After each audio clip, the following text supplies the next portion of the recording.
Finding new friends, expanding your contacts, building up your network and so forth, extremely smart to do and should be done on a daily basis. So here's my take on that. I innately, intrinsically love meeting new people and making new friends. And especially on Facebook, that can be done such a large number of people in a small amount of time, which is great. But here's the thing. I'm a business owner and it's not on my brain whatsoever. I would be interested in making new friends, expanding my circle, even if I was not a business owner. So when I'm going out looking to develop new contacts, most of them, they're going to be, pretty meaningless, insignificant. Once in a while, you come across somebody who's, a really great friend, a true friend, somebody that expands how you think, somebody who's there for you. You never know where that's going to go. That could be a really beautiful thing. Well, it will be. You meet enough people. Every once in a while, you're going to meet somebody who makes an impact on your life. It's a good thing. And then you impact them as well. It's wonderful.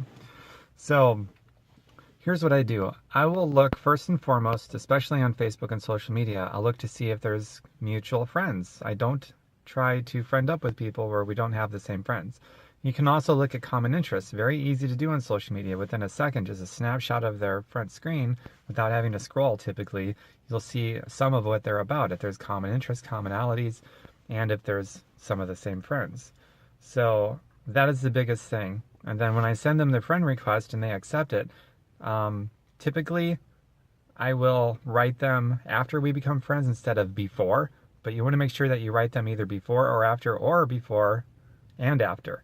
So typically what I'll do is, I don't know, I might send out 5 friend requests a day, just to give you a number. And that takes like less than a minute to do.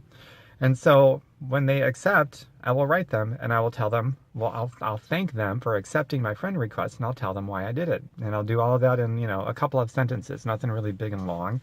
Otherwise, it's too much too soon. And then from there, if a conversation naturally happens as organic, unforced, and, play that by ear. It's really cool.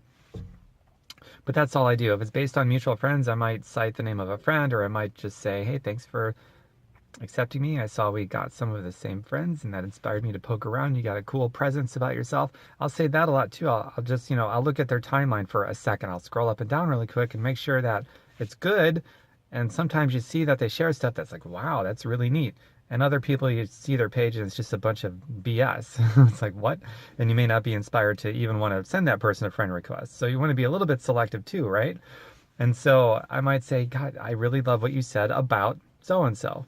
When I'll say, hey, thanks for accepting me. I was looking at your timeline. I really like what you said about blah, blah, blah, blah, blah. And it made me want to send you a friend request. So thanks for accepting. You could say that. Or, so-and-so and so-and-so. And, any friend of so-and-so is going to be a friend of mine. I've had people write me back and say, hey, no problem. Any friend of so-and-so is a friend of mine. Plus, I checked out. I checked with our mutual friend so-and-so, and she said, you're really cool and you post positive stuff. And I need that because my life is full of drama. So thanks for reaching out and sending me a friend request, Tom B. And I'm like, wow, that's pretty cool. It's cool when that happens. It makes you feel pretty good. So that's another reason, one of many reasons why I love sharing content, and the content that I share that I think is really meaningful on my timeline, because not only for my current friends, but also new friends and people that are looking at me wondering if they should friend up with me, send me a request, or accept my friend request if I'm the one that put it out there. They're looking at that. They're looking at if we have any of the same friends. And that's, I think in my many, many tests that I've done, that's the biggest thing people are looking for too. They're looking for, well, do we have any of the same friends? And if the answer is yes, and there's more than a couple, then they might look at your cover photo. They might look at, your first or your most recent couple of posts. And if it all checks out, hey, it could go a long way towards building your network and making new friends. So that's what it's all about, and I'm very open and honest about it, and it really has nothing at all to do with business. Some of these people I might invite, a lot of them I don't.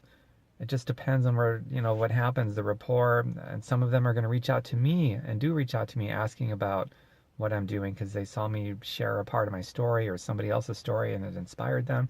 You just never know what's going to happen down the road. But in the time of making new friends and reaching out to people, no business at all. This is just be a human being. You love to make friends. We're all hardwired by nature to be social creatures, and that's what it is.